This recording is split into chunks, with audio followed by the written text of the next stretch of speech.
Vamos analisar os remédios mais prescritos na fase da menopausa e climatério? Quais são os mais prescritos? Para que alterações? Um carro-chefe, o pré-diabetes, ou diabetes tipo 2. A grande maioria. Não sei, não temos esse número no Brasil, mas uma grande parcela, estou falando das mulheres na menopausa, que está nessa fase da menopausa e do climatério, ou está com a chamada resistência à insulina, ou com pré-diabetes, ou com diabetes. Está aqui. Então, já começa aqui. Aí vem vários remédios. Que remédio? Vem as sulfonilureias, vem a metformina, vem os análogos do GLP-1, todos esses modelos. Quem toma remédios para diabetes ou pré-diabetes, comente no chat o que você toma. Então, já começa por aí. Vou citar outros para depois fecharmos o raciocínio. Colesterol. Colesterol nessa fase tende a aumentar? Tende, sim. E aí vem as estatinas, as drogas mais vendidas no mundo. As drogas mais vendidas no mundo. Eu vou fazer um adendo aqui, ponto e vírgula. Vende-se muito estatina, mais de 1 bilhão, é grana, hein? É estatina. E hoje a doença que mais mata ainda no mundo é a doença cardiovascular. Infarto e AVC. Interessante, né? Então, reserva essa. Que mais? Terceira linha, ansiolíticos, antidepressivos. E tudo é na mulher. A mulher mais ansiosa, a mulher mais depressiva, o estado de humor da mulher sempre comprometido. O homem, ele é linear, né? Tem até homem que toma ansiolítico e antidepressivo, mas a grande gama é mulher. Aí vem todas que vocês conhecem. Fluoxetina, sertralina, paroxetina, que mais? Escitalopram, alprazolam, quetiapina, amitriptilina, um monte, gigante. Só estou citando alguns aqui. Outra queixa, outro problema. Para que mais? Para as dores. Dor de cabeça, dores articulares. Que mais? Fibromialgias, que são dores inespecíficas, que ninguém sabe de onde vem nem para onde vai. Outro problema, remédios mais prescritos.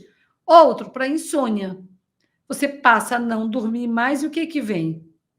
Os remédios que vão te induzir forçadamente no sono. Que, paralelamente, se você for pensar em cada um, arruma aqui e degringola ali por causa de efeitos adversos, efeitos colaterais. Principalmente falando em remédios para insônia. Então, Rainha, eu coloquei alguns só. Ainda me estico mais. Pressão alta. Uma grande parte vem nessa idade. Eu citei a Rainha Lili agora. E os remédios para emagrecer. Alguns, mas com certeza tem muito mais. Muito mais. As artrites, as artroses, que são afetadas nessa fase também. É gigante. Tá, analisamos. Esses são parte dos remédios mais prescritos na menopausa. Agora, vamos analisar algumas coisas juntas, Rainha, sempre, para você pensar. O que acontece na menopausa? O que acontece na nossa segunda metade da vida? Insuficiência ovariana, o ovário degringola para todas nós. Igual, então, a nossa segunda metade da vida, nós estamos aqui, vai ser vivida dessa maneira, a não ser que você faça reposição hormonal. A grande maioria das mulheres não faz reposição hormonal, a grande maioria que começa a fazer abandona a reposição hormonal. Eu faço. Deixa eu ligar o ar-condicionado aqui. Eu faço, Rainha. Mentora, quanto tempo você faz reposição hormonal? Eu comecei com a progesterona e eu fui evoluindo. Hoje eu faço a modulação hormonal com estrogênio e progesterona e já fiz também com testosterona. Ou seja, há quanto tempo? Mais ou menos uns 10 anos. Uns 10 anos. Então, eu faço. Eu não só comecei a fazer, eu sou consistente, porque eu entendo o valor do hormônio num corpo para ele dar um plus.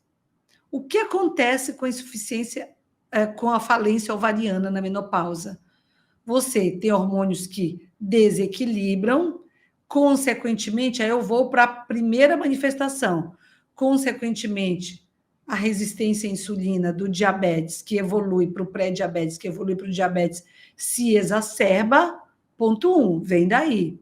Segundo, aumento do colesterol. O que acontece com o colesterol? O colesterol é precursor de hormônio. ovário não funciona, caem os hormônios, o seu fígado começa a produzir 70% do colesterol é produzido no fígado e de que aumentar o quê? O substrato para você formar hormônios, que não tem. Então, segundo, colesterol. Qual foi o terceiro que eu falei? O teu estado de humor.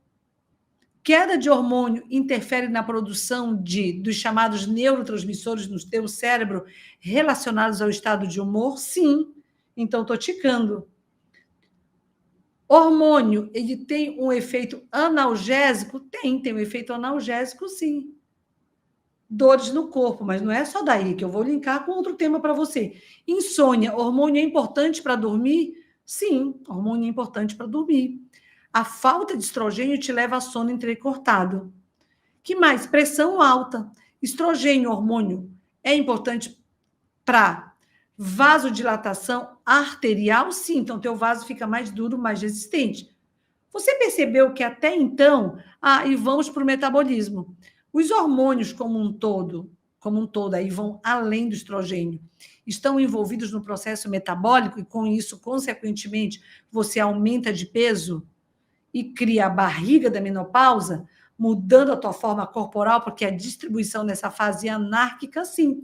Então, só desses sintomas mais frequentes relacionados ao uso de todos esses remédios, eu te trouxe um raciocínio mostrando que nessa fase climatério-menopausa, quando acontece um desequilíbrio do ovário, tudo tende a piorar.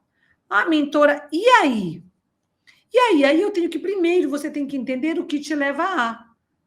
Então, a visão para essa segunda fase é entender o que está acontecendo com você primeiro, Rainha. Eu nem estou dizendo que você não tem que tomar remédio, mas você tem que entender o que acontece com o teu corpo. Se não, é remédio atrás de remédio, sem melhorar do que de fato você precisa melhorar. E eu nem estou dizendo que você tem que fazer reposição hormonal. A primeira etapa que eu quero que você entenda é saber o que acontece com o teu corpo, que vai piorando tudo. É claro que não é só isso? Não. Eu vou até linkar. Se você é uma pessoa que já vinha estressada, a tendência a tudo isso é ser pior. Porque a glândula do estresse é outra glândula que produz hormônio. Se você já vinha com o hábito alimentar errado, que dava conta antes da fase da menopausa do climatério, a tendência é piorar também. Então, tudo que você vinha fazendo, ações que você vinha tomando e que até poderiam fechar a tua conta antes, ou o teu corpo tolerava, quando chegou nessa fase não tolera mais, porque é uma glândula mais que entra em disfunção. Mas não é só o ovário, tanto que, Rainha, quando você alinha o todo, é impressionante que você melhora de uma série dessa lista de sintomas que eu citei agora para você. E eu só citei alguns, e eu só citei os mais frequentes relacionados ao uso de remédio. Esse entendimento você tem que ter.